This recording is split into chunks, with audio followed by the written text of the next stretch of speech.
Are you someone who has struggled with type 1 or type 2 diabetes?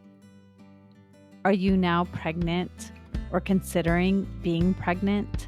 Or are you a healthcare professional who wants to know more about type 1 or type 2 diabetes so that you can better serve people in the perinatal period while they are nursing their babies?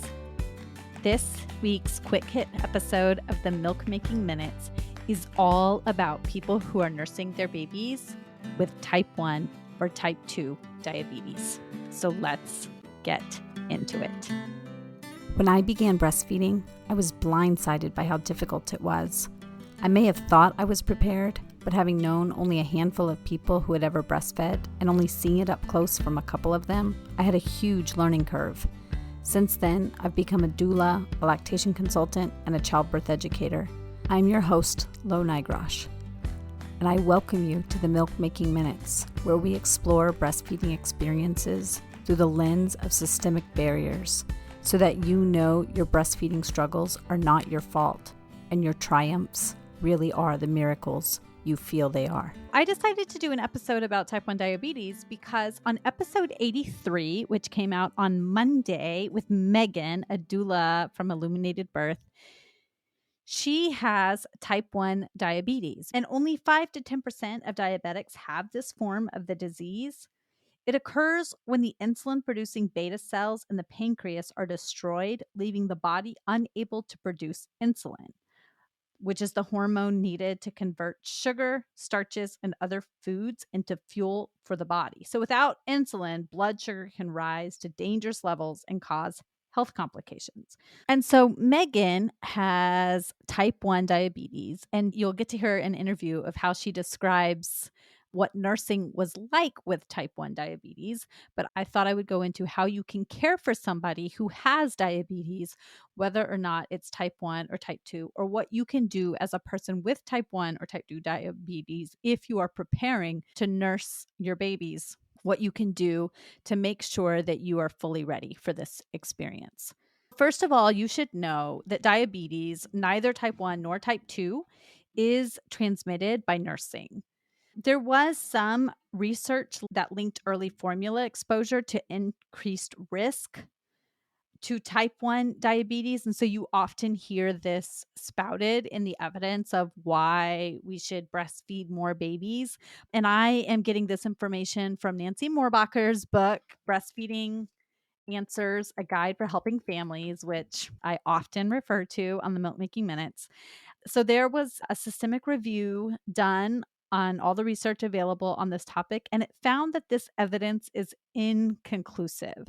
And especially if you are somebody who provides care to families, if you want to provide non-biased care as families are trying to make decisions about the right feeding methods for their babies, let's make sure that we're being honest with them about the actual research that is out there. It's not okay for us to fearmonger families and tell them that if they feed formula to their babies are more likely to encounter a disease later on in their lives if that actually is not what the evidence is telling us. One of the places where a baby is most likely to encounter difficulty with blood sugar levels if their parent is diabetic, and this actually includes type 1 diabetes, type 2 diabetes, and gestational diabetes, is in the first few hours after delivery.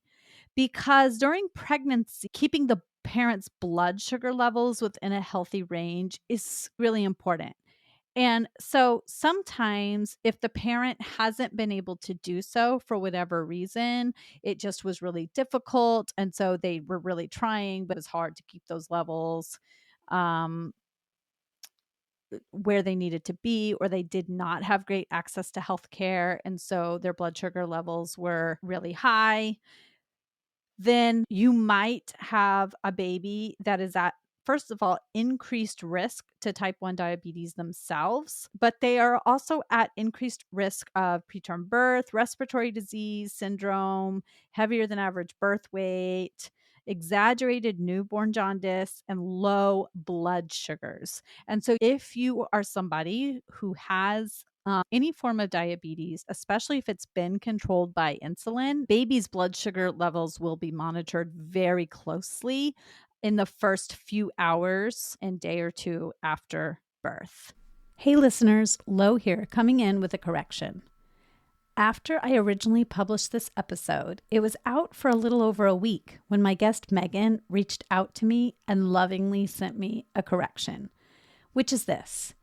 I misread some of the research, and it turns out that parents with type 1 diabetes, even if they are having trouble managing their blood sugar levels during pregnancy, their babies are no more likely to have type 1 diabetes themselves. So I think it is important to send out this correction because I know that parents with type 1 diabetes stress about whether or not their children are likely to have the disease themselves.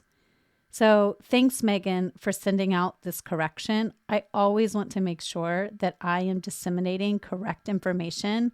And it's really important to me that if I do say something that's incorrect or that has proven to be different in the research than what I have originally thought, that I correct myself on the podcast. And I'm always happy to do that. So it used to be really common for many of these babies to spend time in the special care nursery so that they could be monitored. But now we know that early separations actually make outcomes worse for these babies. So keeping babies skin to skin with the parent who delivered them actually leads to better outcomes for them, and having early and frequent feedings with as much exposure to colostrum as possible, if a parent is willing to do that, is going to improve outcomes for these babies. We know that during the first 5 to 7 hours, most parents who have diabetes do experience low blood sugar, which is also referred to as hypoglycemia. And that's because their body is adjusting to the rapid hormonal changes that are really normal after childbirth. And so it is really important that these families can nurse early, often, and effectively. And so if you are a doula, if you are a lactation consultant, if you're a nurse in the maternity ward and you know that somebody has diabetes, then this might be somebody that you flag for great prenatal education. So get them connected with a lactation consultant prenatally to discuss their plan. And B, make sure that a lactation consultant is available to them to help them latching in those early minutes and hours so that if they have any trouble, somebody is available to them to really be able to troubleshoot so that they feel supported to be able to provide the best care to their babies as possible. We also know that if these parents can hand express into a spoon some colostrum and feed the baby as a little dessert, that this can help the baby's blood sugar levels as well. I will link firstdroplets.com in the show notes, and that is a great place where you can go for videos of hand expression. I will also link episode 46 with Francie Webb. She's a powerhouse. She is founder of Go Milk Yourself. She's on Instagram at Go Milk Yourself, and she teaches hand expression. And she kindly came on the show and did a longer than usual quick hit episode where she described hand expression and how it can be done, so that if anyone is looking to improve their hand expression techniques, she is my go-to resource for all things hand expression. She's on a mission to make lactation come that much easier for so many people. And if that means not having to get connected to a pump or a machine and being able to use your hands anywhere and everywhere, then that's a great way to be able to produce milk for your baby with ease. Are you pregnant or a new parent looking to ensure a better postpartum experience? Or are you a birth worker looking to improve your postpartum care skills? Check out Thriving After Birth, an online self-paced course by me, midwife and educator Tanya Tringali. It's 10 and a half hours of video content featuring experts in lactation, mental health, pelvic floor health, pediatric sleep issues. You also get worksheets and a workbook, as well as options to have a one-on-one session with me. Sign up at motherwitmaternity.com/thriving, and let's improve postpartum care together.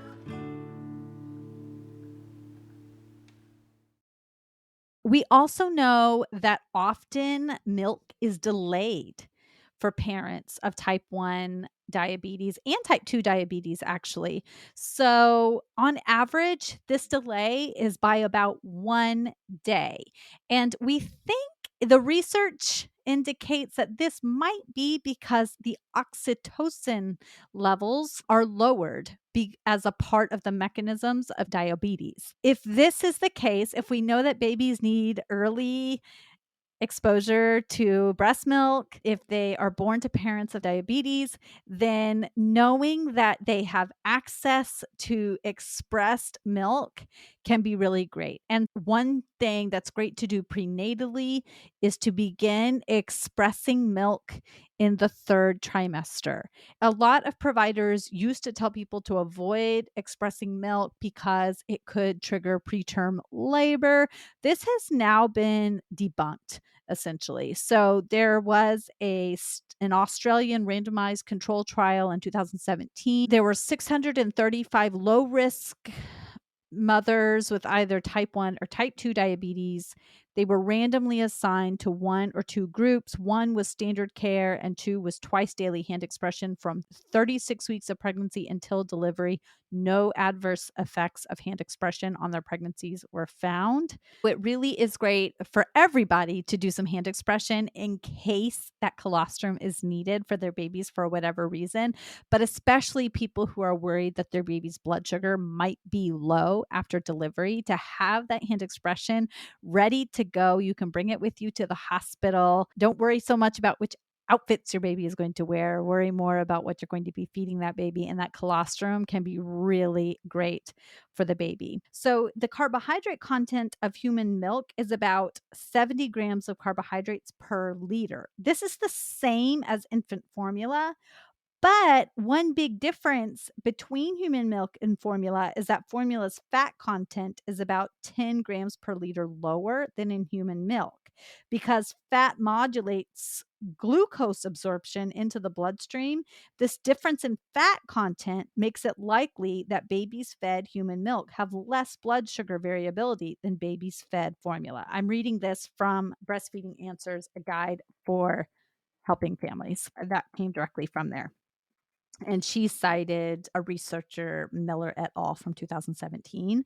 And so we know that having that access to human milk for a baby whose blood sugar levels we're concerned about is more effective than formula because of this difference in the fat and how it modulates the glucose absorption. So it's really great to have that colostrum on hand prenatally, so that if your milk is being delayed, which it often is by about 1 day on average for parents with diabetes, then you will have access to your own milk to be able to help your baby if they are struggling with their blood sugar due to those crash in hormones. So a couple of other things to know is that lactation improves glucose metabolism, increasing insulin sensitivity, and it reduces the severity of type 2 diabetes. And it typically also decreases the amount of insulin that parents need for type 1 diabetes,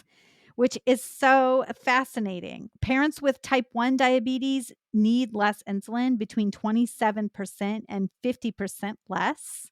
And just like you're about to hear from my guest, Megan, who talks about her experience, they will often need lots of snacks that include protein and carbohydrates because their blood sugar often dips a lot.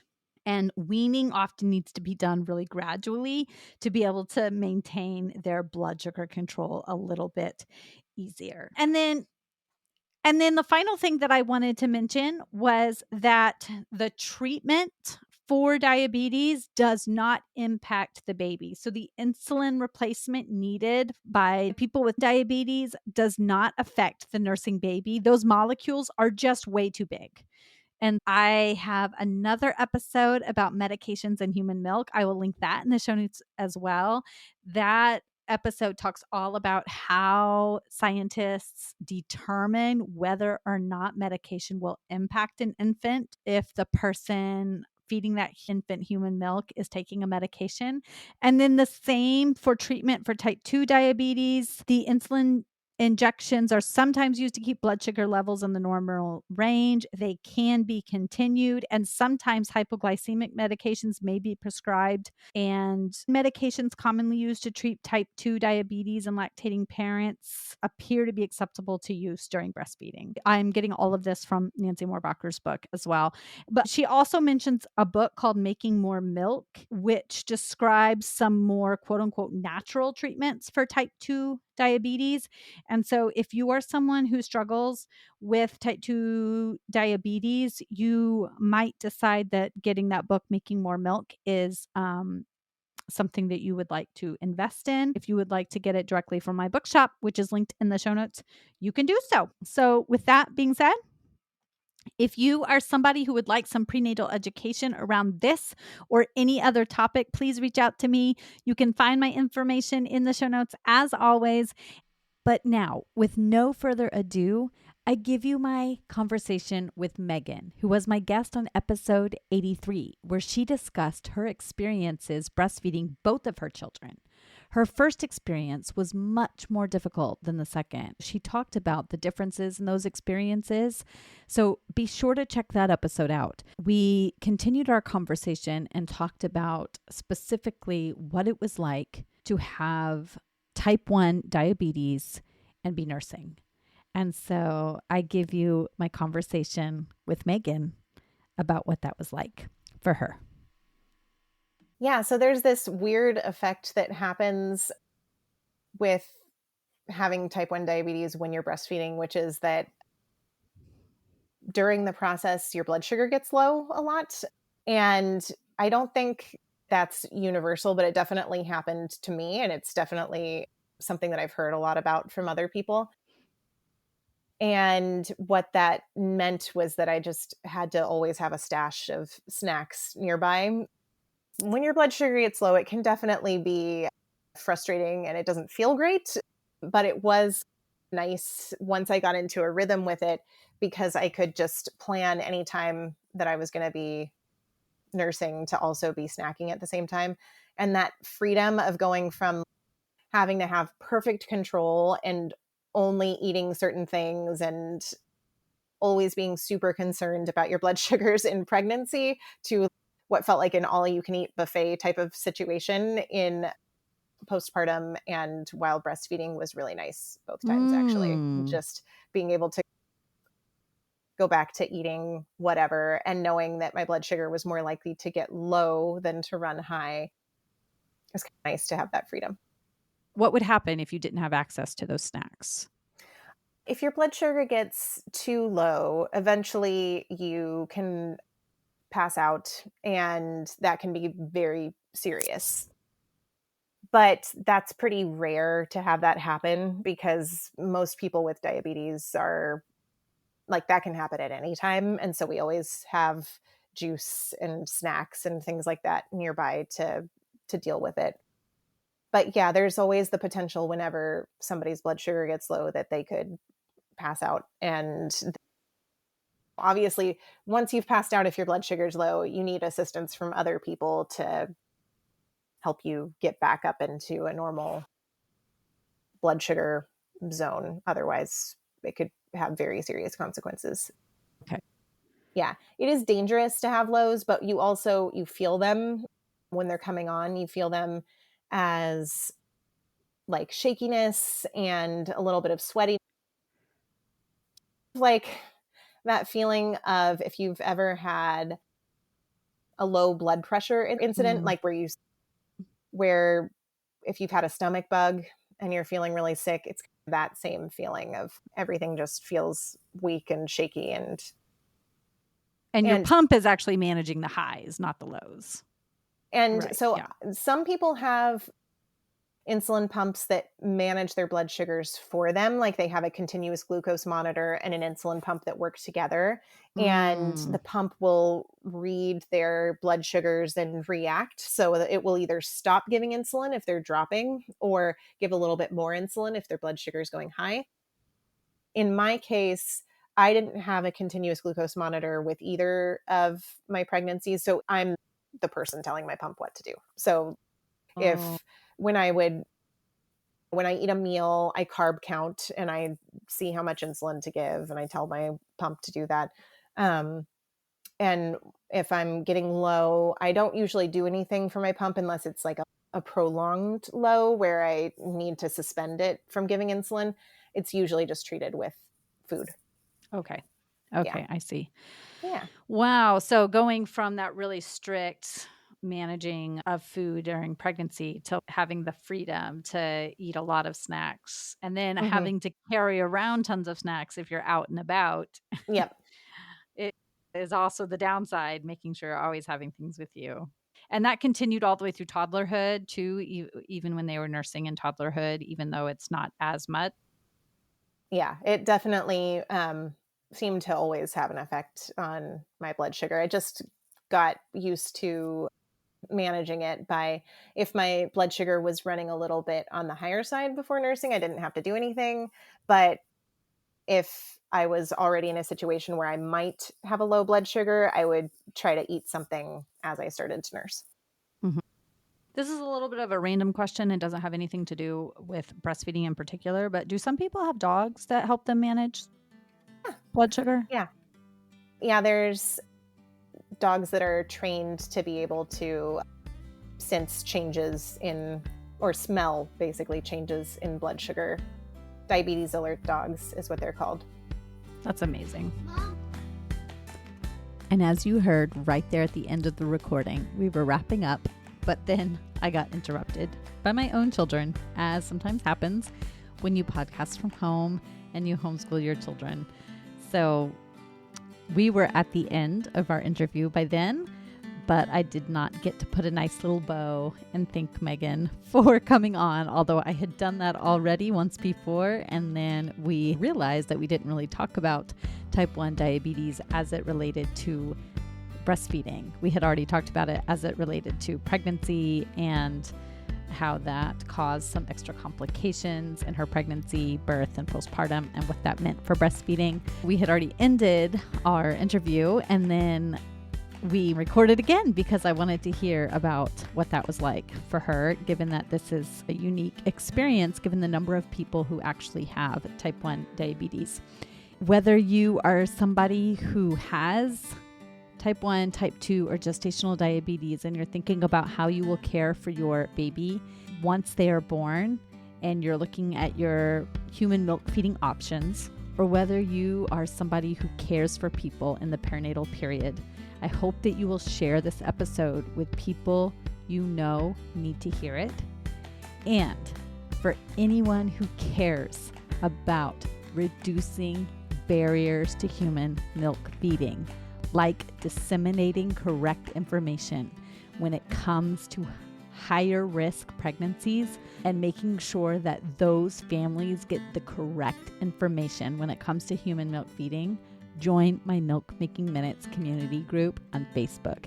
This is a place where we will be making connections between healthcare providers from various fields, where we will be sharing studies and protocols that come out and working together to break down these barriers. We're going to be change makers there. So jump in that group, get started on the forefront. I'll see you there.